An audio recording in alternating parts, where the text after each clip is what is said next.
Welcome to the booth here at the World Championship at PAX. I'm Brian David Marshall. I'm joined by Luis Scott Vargas and Jackie Lee, and we're going to send it down to the floor and watch the first round of action here on day 2 of the World Championship.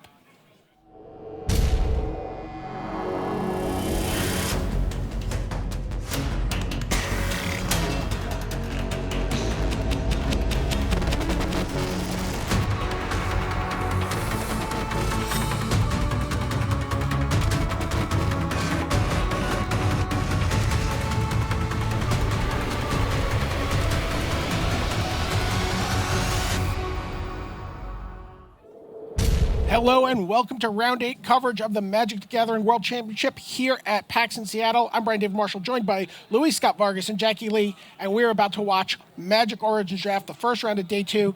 Guys, I could ask you who we were going to see this round, but why don't we let those players tell us themselves? Seth Manfield, United States, top pro points at large. Martin Muller, Denmark, team captain, 2014 World Magic Cup champion. All right, we are ready to go here between Seth Manfield and Martin Muller. These are your two overnight leaders. Luis, what did we see when we watched Seth Manfield draft? We saw him take a bunch of incredibly good red and blue cards. Whether his powerful cards will be leveraged here is yet to be determined, because Martin actually has a pretty aggressive red-green deck with multiple copies of Titan Strength and Ravaging Blaze. So Martin certainly wants to try to end the game before Seth gets all his Whirler Rogues and Chandra's Ignitions going. So early game was a concern for Seth Manfield, we heard, but he has a Dragon Fodder here on turn 2, while the green-red deck has kind of come out of the gates without much to do. What do the turn 2 plays look like for Martin Muller's deck? He actually doesn't have a ton. He's got, a Timberpack Wolf. He's got, that's actually about it for his 2-drops. He's got a lot of ways. Probably why he's playing Hitchclaw Recluse, Jackie. That seems like a great card for clogging up a board here. Definitely it does. It doesn't look impressive at first, but Hitchclaw Recluse is one of the things that can really stem the tide of the early game and get you to the late game when you can play big green creatures. Right. It may not be where you're planning to be when you draft, but sometimes you just have to end up there. We did a piece with Mike Sigrist at Magic Origins, Pro Tour Magic Origins, and he was like, yeah, I had to play 2 of these. I didn't have any early drops. There was a... Zendikar Incarnate hit the board. Okay. So now that's a 4... Well, we have to see now is whether Seth has an artifact to make Ram Roller a 4/3. Otherwise, it's just suiciding into the Zendikar Incarnate, which is really not what Seth wants. Right. So he does have 2 Whirler Rogues in his deck. We watched him draft those, and he has the mana to cast them, but I'm guessing if he's not just windmill slamming that onto the table here. Well, he could have Whirler Rogue and is deciding maybe what to make unblockable, but no, it looks like Whirler Rogue is not one of the options. Oh, but he does have a Thopter Engineer. And that'll give him the artifact he needs. And he even he could fly over for 1, but it would just get eaten by the Recluse. Yeah, we're going to see the Ram Roller roll in, and it's up to Martin whether he thinks that he wants to trade his 4/4, which is going to go to a 5/4, maybe a 6/4 for the 4/3. Unsurprisingly, he doesn't want to. The Zendikar Incarnate has a much higher high end than Ram Roller. Yeah, that card is a house. Martin also has possibility of, doing something like killing that Thopter token mid-combat, making Ram Roller smaller again, and then getting to block with the Zendikar Incarnate. He's going to rumble in with the Zendikar Incarnate. It is now a 5/4. He played his 5th land. Martin Muller, one of the youngest players in this tournament. He is the youngest player in this tournament. He's only 17 years old.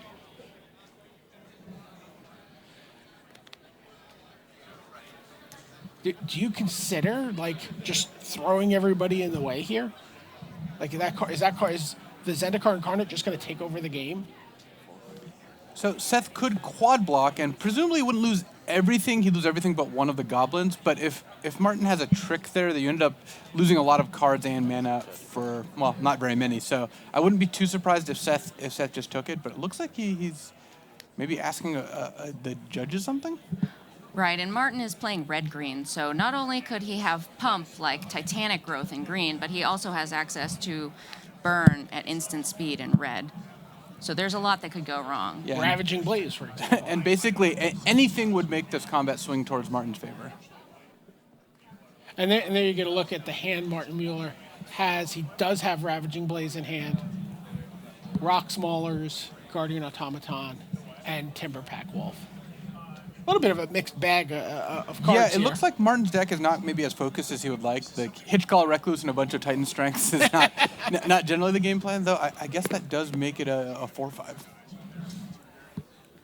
So yeah, Seth decided that he would take the damage there, and now he has to deal with a Rock Maulers. The good thing about taking the damage from the Zendikar Incarnate is that you can eventually just start chumping it. It doesn't have trample, so Seth's got a lot of tokens in his deck and a lot of ways to make tokens. So he can take maybe 2 hits off it and then start throwing creatures in the way. Right. Also, Seth has lots of ways to potentially bounce the Zendikar Incarnate, kind of buy him some time, even beyond just chumping. And bounce is very good against Martin's deck. He's got we see a bunch of 4 drops and 5 drops, and cards like Separatist Void Mage can do a pretty big number on those. And there goes the Void Mage, bounces the Rock Mauler. Hitchcall Reckless doing some work here. It's keeping back 4 creatures.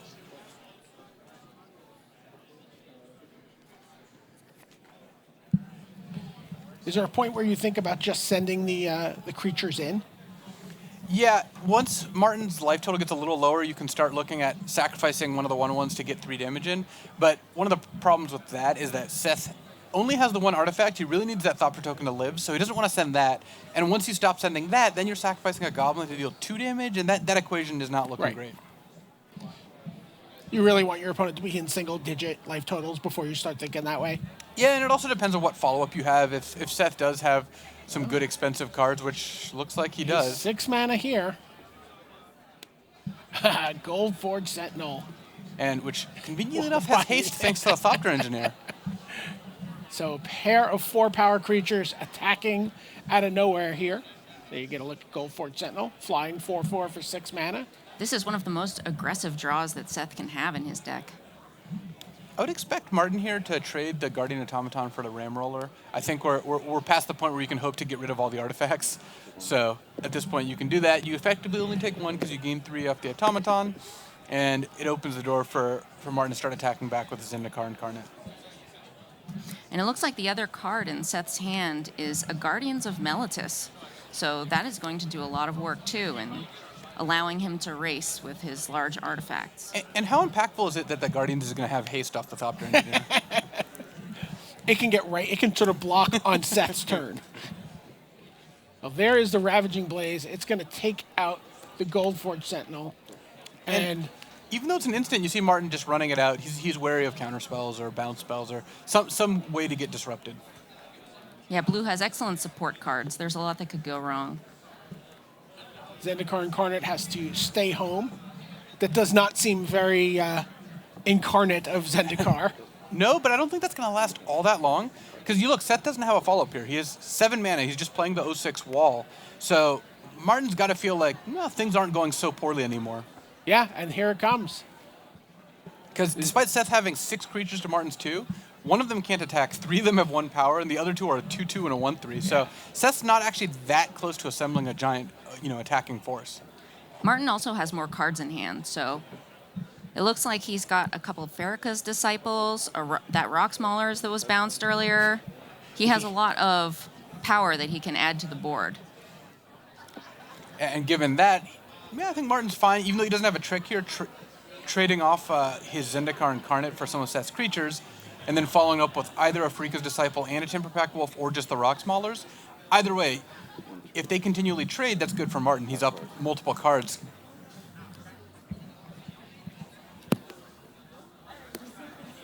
Looks like Seth bites here. Earlier, Seth didn't want to make that trade, but now that Seth's not only not the aggressor anymore and he's kind of desperate, he doesn't really have a choice. He eventually has to run into a trick. So I think that block was good. You can't just sit here and take damage off the Zendikar Incarnate, especially if you're Seth. You know that you've got these really powerful late game cards that if you draw them, then the game can turn. So you just want to buy yourself time. Well, here's a Scrapskin Drake, not one of those powerful late game cards. No. It's a threat, which would have been nice earlier, but unfortunately at this point he doesn't have much defense. And with that Hitchclaw Recluse, he doesn't have much offense either.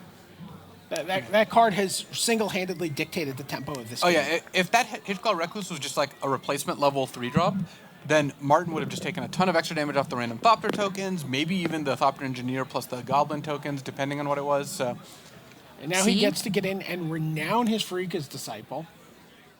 and thanks to Death Touch, though, the Guardians of Miletus can't block, and that actually means that Martin's going to prioritize playing his Farika's Disciples over his Rock Maulers, even though usually it's the other way around. Even something like Chandra's Ignition wouldn't actually be very impressive here. Seth's finding himself without a big creature to target. Yeah, he doesn't have enough power to make that card reasonable. Yeah, Chandra's Ignition would actually be much better in Martin's deck. Okay, Scrapskin Drake runs into the wall. There's a Skyraker Giant. And that at Just least can big train for enough. one of the Disciples. Yeah. It also means that Chandra's Ignition would be a slightly nicer top deck now. So Seth has incentive to not trade it off. But Martin just keeps sending in the Disciples. And he puts it right in front of the already renowned one. Seth's gonna Death fall Touch. to 11, yeah. Death Touch on those Disciples just makes the Guardians look so unfortunate in this situation. Well, the Guardians has identified its task. It's keep Yeah. Rock Maulers at bay. Yeah, it's going to do that reasonably well, but Seth needs to find something else to get something going up, because at this point he's just losing ground every single turn. And, Martin's got a lot of good finishers in his deck.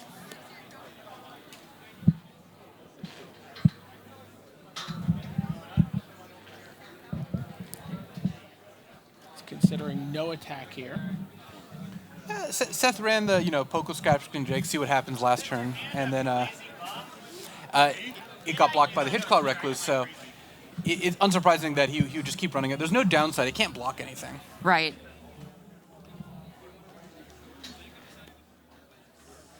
Seth did draw Fiery Impulse. So the second one wasn't a bluff. Having to spend a Fiery Impulse on the Spider. I mean, yeah, it was really holding back his offense. It's a great victory for spiders everywhere. That Spider is a champion. It does mean that Scrapskin Drake plus Thopter tokens start attacking, and Martin actually only has the Farika's Disciple really getting in for damage right now. Yeah, they're trading damage pretty evenly here. So that Hitchclaw Recluse was actually the key to Martin's defense. So Seth might actually be able to put up a race here. Well, It depends if... apparently he has multiple Ravaging Blazes in his deck. Yeah, the second Ravaging Blaze, though, it doesn't have the spell mastery on, so it still just kills the Guardians and then Rock Maulers tramples over. So Seth's falling to 4 here. And needs to find an answer for a Death Toucher and a 6/6 Trampler. And he doesn't have one readily available. And we are going to go on to game 2. You get a look at the feature match area. You see Paul Rietzel and Eric Froelich talking on the back table, which is going to be in the text coverage. You see Owen Turtenwald playing against Yuya Watanabe's Deadbridge Shamans.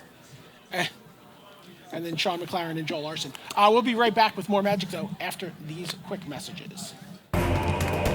Watch the best players in the world battle for fame and glory on October 16th to 18th at Pro Tour Battle for Zendikar. See the impact of the new set on Standard and Booster Draft with complete video coverage streamed on twitch.tv/magic. Start on your road to the Pro Tour by playing in a preliminary Pro Tour qualifier. With more than 2,000 locations running events, you're sure to find one near you. Visit magic.wizards.com/pptq for schedules and information. All right, welcome back here. We are in the middle of round 8 here on day 2 of the World Championship for Magic the Gathering. I'm Brian David Marshall, joined by Louis Scott Vargas and Jackie Lee, and we are checking in on Owen Turtenwald versus Yuya Watanabe. Wow. We see Majoring Bully, Shambling Ghoul. Looks like Owen is up a game, and Yuya Watanabe got to play first with his aggressive deck this game. Yeah, he cobbled this deck together from some pretty interesting picks that we got to watch in the draft viewer. If you want to see an interesting draft, you should definitely watch this. You see Return Centaur, targeting Owen. And thanks to Shadows of the Past, Owen has incentive to target himself. Now he could actually activate Shadows if he hits a 5th mana. And Owen's hand is pretty good here. It looks like a Bloodcurse Knight and a Hixus Prison Warden. So Owen is definitely in the control role here. 2 4s facing off against 5 2s. If you can't get the Return Center out of the way here and get the Cobble Brute through, I think Owen's in pretty good shape. But Yuya's deck is kind of built around getting that Cobble Brute through. It's, like you said, one of the linchpins of the deck. So Yuya's really hoping this turn involves him either casting a removal spell on the Centaur or casting some kind of enhancement on the Cobble Brute. Consecrated by Blood would be the best, just making it a 7/4 flyer all of a sudden. So that would be a pretty big swing. There's an Angel's Tomb, so he's going to be able to make a flyer every time he plays a creature from now on. But if you're Owen, you're super happy about that, because now Owen can just go land, go, and leave up Hixus or Shadows, and Hixus is a pretty good way to answer Angel's Tomb. Yeah. Owen and Yuya's decks are like polar opposites. So Yuya's deck is made up almost entirely of janky commons, while Owen's is really built around a lot of bomb rares. It's also just a lot of cards that are solid on their own, whereas Yuya's deck is comprised of cards that are largely synergistic. So like the Cobble Brute can't get through if it doesn't have a way to do that, like the one that you mentioned, Luis. Or also the Angel's Tomb doesn't become a creature until you play another one. So there's just a lot of A plus B going on. Yeah, there's Priest of the Blood Right. Priest of the Blood Right. It's one of the few big rare cards in Yuya's draft pile. And it looks like Nissa is playing the role of the demon. And Owen decided that he could afford to take a turn off of leaving Hixus up to play Bloodcurse Knight to get that 4/3 lifelinker in, because he conveniently enough has an enchantment, which actually is working out pretty well, because Hixus now, he can play it next turn when the demon comes over, and maybe he takes a hit from Demon plus Angel's Tomb, takes that 8-point hit, but Hixus then exiles both of those creatures. Right, and then he can start making some life back with the Bloodcurse Knight at some point.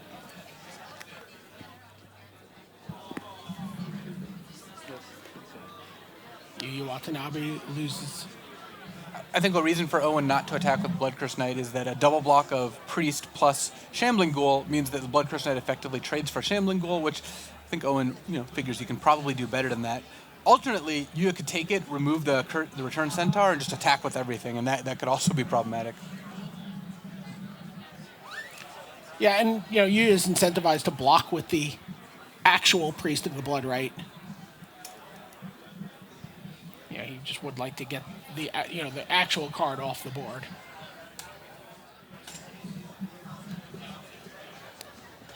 Okay, there's a Fetid Imp. Turns on the Angel Tomb. He's just lining everybody up here. And because this is draft, actually the players know about cards like Hixus, because they do have the deck lists. So just sends in the 5/5 flyer and the Angel's Tomb.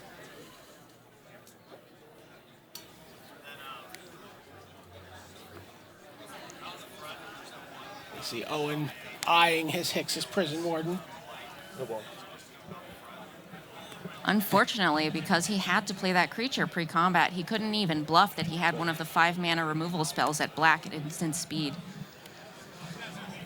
And that demon's gone forever. Even if Hixus ends up dying, it's not coming back. But Owen does have to fall to 7 to pull that off.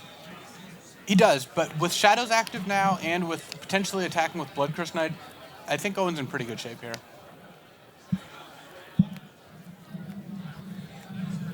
So looks like Manfield and Muller have started their game too.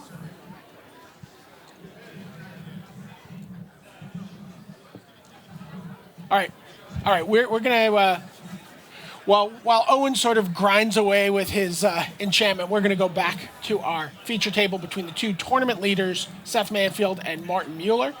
They're underway, and a little bit of a better draw here for Seth Manfield this game. Yeah, he was able to Fiery Impulse down that Timberpack Wolf and then slam Whirler Rogue, which is, you never play Whirler Rogue, you always slam it. That's just how the card works. Yeah. It's in the rules text. There is an Orchard Spirit for Martin Muller that's attacking. And Seth could double block here with the Thopters, but he doesn't have a huge incentive to do so.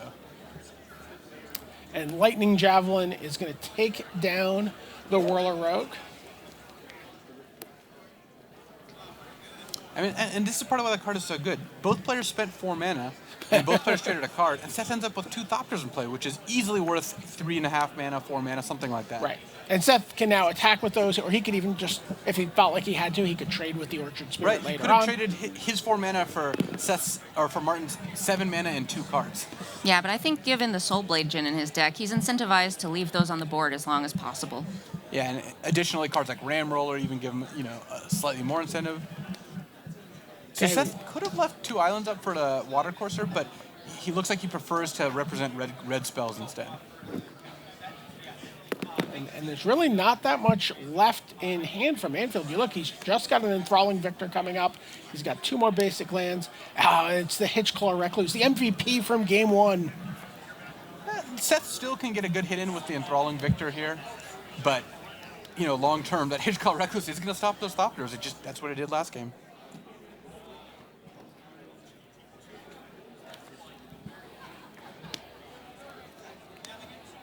It looks like Seth is lining up 4 mana. That could be Victor. If it's Victor, we're going to see a pretty big hit for 7 damage here, assuming the Water Courser goes all the way up to a 4/1. This is very suspenseful. Could also be Separatist Void Mage. Well, he just drew this. You have inside information here, Jackie Lee. Yes, information inside his hand. So he's just drawn a Separatist Void Mage. He's going to Enthralling Victor instead here. And there you go. Victor has arrived. Rumbles in, pumps the Water Courser to 4 power. 4, 5, 6, 7. Drops Martin Muller to 11 here. And one of the reasons to play Victor over Void Mage is Void Mage can target something bigger, like a Rock Smallers, whereas Victor can't. And Victor's a 3/2, so you slightly rather have a 3/2 on the board. Exactly.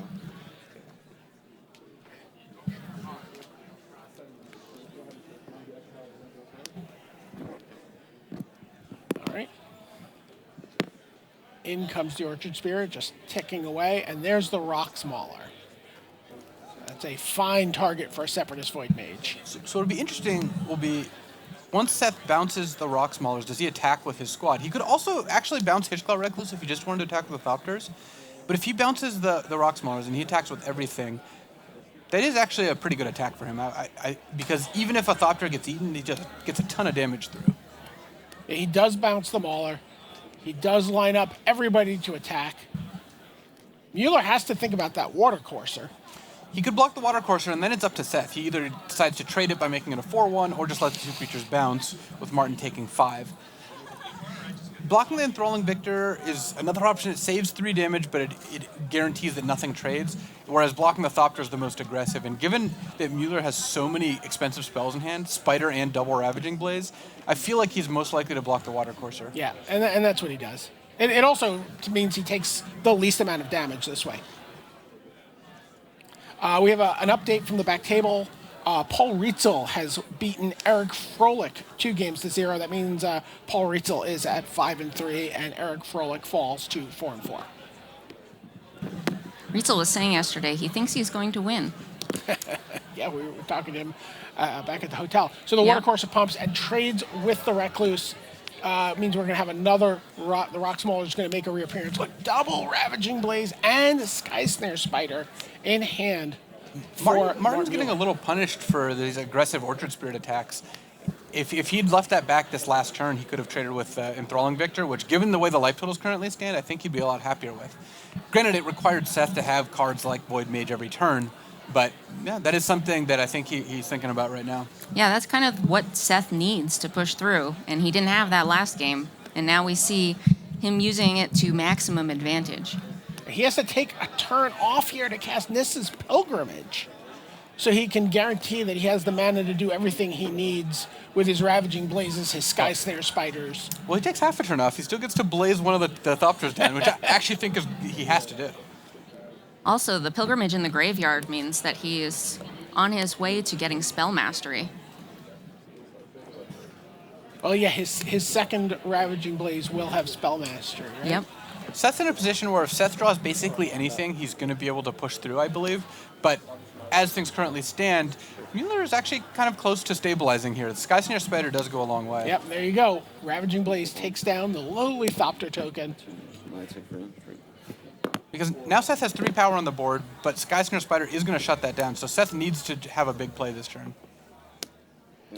And he's got a scrap skin Drake. Which, that represents lethal. If Martin has to now deal with 2 of Seth's threats, otherwise he will die. Well, Guardian Automaton plus Ravaging Blaze follow up on the second token. That actually is, good enough to at least stabilize on the board.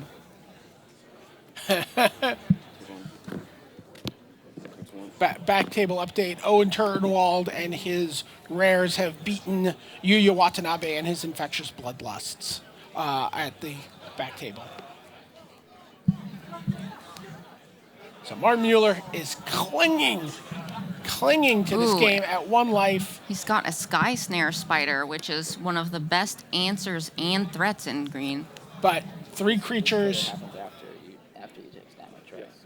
It still, unfortunately for Martin, leaves him dead on board. Yeah, the Guardian Yes. Automaton, you hear Seth he's like, I know this works this way, but you don't gain that life Seth until after needed you're to dead, not have right? a first striker. If you had a first striker, it would kill Guardian Automaton. Martin would gain the 3, but Seth, luckily for himself, did not have one. And there you see, these guys are the last 2 players left standing in the feature match area. I may have. Yeah, I think I did. Origins is such a punishing format. Seems like a lot of the matches ended pretty quick. Yeah, these matches, the feature matches, obviously very small group of games to look at, but just seem to have gone much quicker than the Modern Masters matches from yesterday.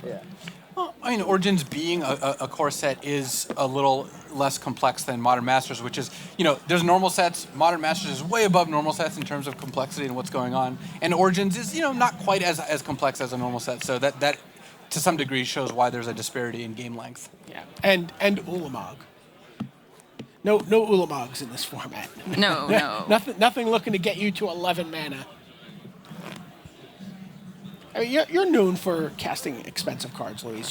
What is the most like? Where's your top end in Magic Origins? Like normally you're pretty comfortable casting. I obviously joke. It's a joke that people make, but you're obviously comfortable casting divinations and 7-drops in a lot of draft formats. It's less good in Magic Origins than it has been in previous formats, but I have managed to draft. One of my favorite decks was this green-white deck that had multiple Leaf Guilders, and then had Gideon's Phalanx, Nissa's Revelation, Sky Snare Spider. And, that plan can work if you get the right cards, but it's more heavily concentrated on getting good rares and uncommons, which means you can't reliably draft it. I think a good example that stands out to me is Gia's Revenge. I totally did not respect that card because it costs 7. I never want to play a card that costs 7, right? But Randy did really well. He destroyed me with it in a draft. And yeah, green is the color that can kind of accelerate its mana and get to 7 mana. Yeah, and you're hoping to be accelerating with, again, like Leaf Gilder and not Nissa's Pilgrimage, but, when you've got Sky Snare Spider, multiple Ravaging Blazes, the Nissa's Pilgrimage makes a lot more sense. Like if that Nissa's Pilgrimage was just a forest that turn for Martin Muller. Yeah, that would have been, he would have slammed the Spider and potentially just stabilized, because Seth would have had to suicide a creature in every single turn. And then he gets to untap with a very large Ravaging Blaze that can take something out other than a Thopter token. You mean Ravaging Blaze was not put in the deck to each Ravaging Blaze clean up half of a Whirler Rogue? The Whirler Rogue traded for a Lightning Javelin and 2 Ravaging Blazes. That is quite the card. There you get a good look at Martin Muller. He was one of the first people to earn an invite to this event. He qualified as the captain of the Danish team that won the World Magic Cup.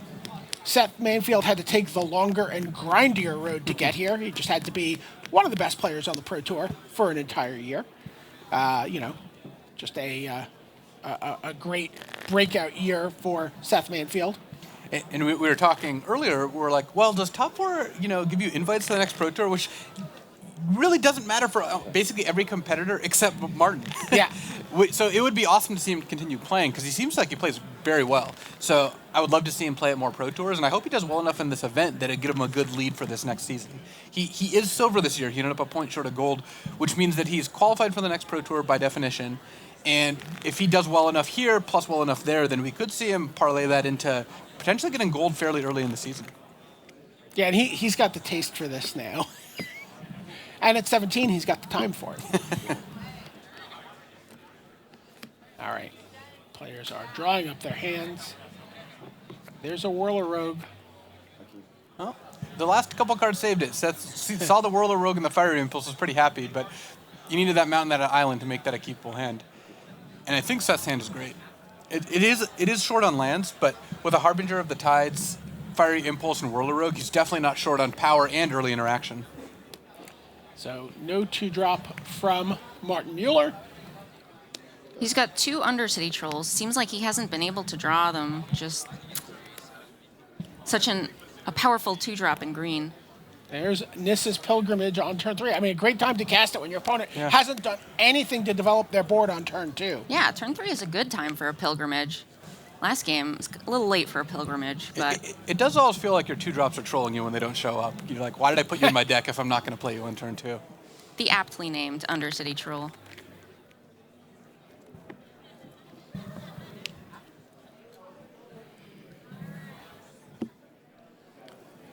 Well, despite Nissa's Pilgrimage not being a high pick, when you're on the play and you can ramp into 5 and 6 drops, it does do what it's meant to do.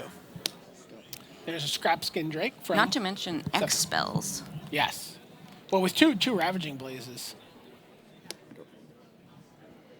I don't know why Scrabbling Claws is there. Yeah, but that's Scrabbling mysterious. Claws found its way in. It is like that it's just, hand. it just wanted some airtime. There's Rock Maulers. So this is a big turn. Did Seth manage to hit his 4th land drop? It looks like he does. So that means that Seth gets to up the pressure with Whirler Rogue, and then next turn follow up maybe with like a Harbinger of the Tides to bounce that the Rock Maulers. Seth also actually is leaving up Bone Dash. I think he sided it in because Martin has so many expensive cards, and Harbinger is so good here because now Seth gets to leave a Bone Dash. If Martin casts something, Seth just counters it and then untaps and plays something good. If Martin doesn't play anything, Seth can just end of turn cast Harbinger, and that's why he took that over as separate as Void Mage. And he can also have the two, if Martin doesn't do anything, he can bounce it, untap, and have Bone to Ash. Exactly. So Martin, I think, correctly reading Seth for the Bone to Ash and playing around it, and then getting completely destroyed by the Harbinger.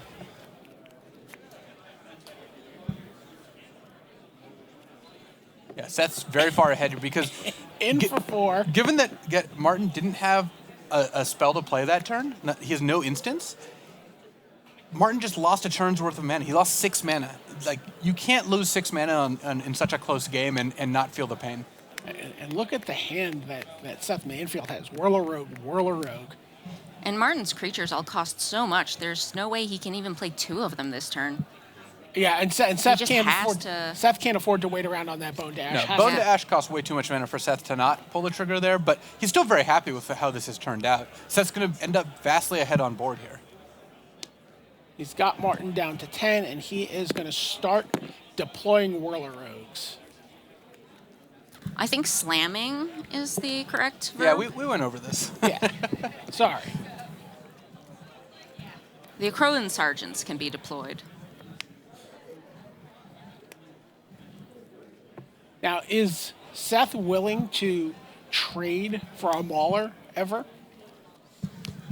He could, but I think Seth's not going to have to. I suspect Martin does not get to make a ton more blocks this game. Between the Whirler Rogues and Seth's Flyers, and then Seth having cards like Turn to Frog in his hand, he's going to do a good job of just getting rid of whatever Martin does. In fact, Seth could just attack with everything here and then Turn to Frog the Spider, and apparently spiders are more dangerous than frogs.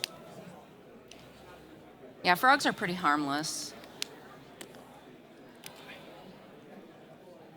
You guys never went to camp. They're often the first markers of pollution in an ecosystem, so they're very weak to Oh, that. you clearly went to school. I was thinking that too. All right, so Turn to Frog is going to take down the Sky Snare Spider. In response to that. But Titan Strength is going to force it a trade with the Whirler Rogue. But I believe there's still a Fiery Impulse.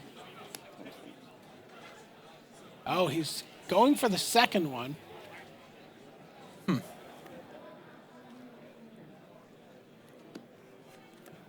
think regardless of how this plays out, Seth's still pretty happy, since there's not a whole lot that Martin.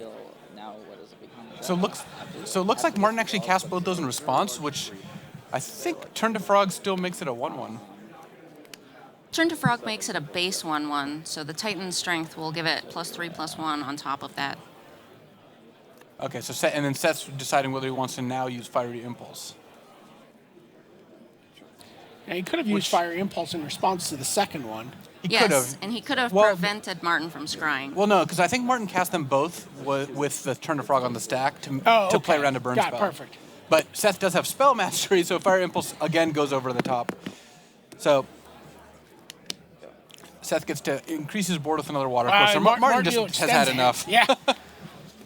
the more, and again, that's kind of the story of Magic Origins draft, right? Like the cheaper, more efficient creatures over the clumsier, where you can't ever get to a point where you can play 2 creatures in a turn, decks that, just get punished by bounce and removal. Yeah. Wow. So that was the last match. So we're going to see a little more Magic Origins pretty quickly. That was an intense match. It was.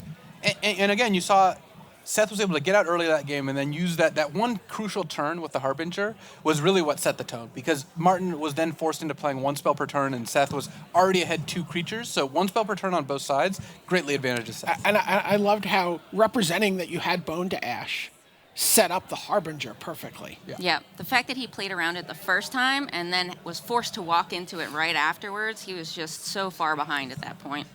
Yeah, and to his credit, he realized Seth was going to have to counter a less impressive creature in the Guardian Automatons, but I thought very well played by Seth. Yeah, he utilized his cards in a good manner. So one of the big differences, the way that game could have played out also, is the turn that Martin did not play anything, he could have Lightning Javelin the Scrapskin Drake. And he chose not to, keeping it for a higher value target. He ended the game with that card in hand. He never got to use that mana. So I think I would have been tempted there to spend 4 mana on a turn where he otherwise could not have. That's true. That may have been a slightly better way to play around Bone to Ash, since it can only target creatures. Right. He would have played around Bone to Ash while still, using a 4 mana spell, even if it's on a Scrapskin Drake, which isn't the highest priority. And his spells costing 4, 5, and use your judgment amounts of mana in the Ravaging Blaze. Well, the Ravaging Blazes cost 3 mana. We know from watching him kill 2 but that's parts because everything of a Whirl costs so Road. much. He really wants to be optimizing his mana every turn. I mean, how many 2-drops did Martin or early drops did Martin even have in his deck? I mean, we saw He He had had the 2 pair of Undercity Trolls. He had the Timberwatch Wolf. Yava's Force Mage, Orchard Spirit, Kitchclaw Recluse, so not a ton. Yeah. Okay. They were both limited in that way. All right. Thank you, Jackie Lee. All right. So that's it for round 8 here at the World Championship. We'll be right back with round 9. But in the meantime, we're going to send it to the desk. Rich Hagon and Ian Duke. All right, thanks very much to the team in the commentary box, bringing you all the action from round 1 here on day 2, round number 8.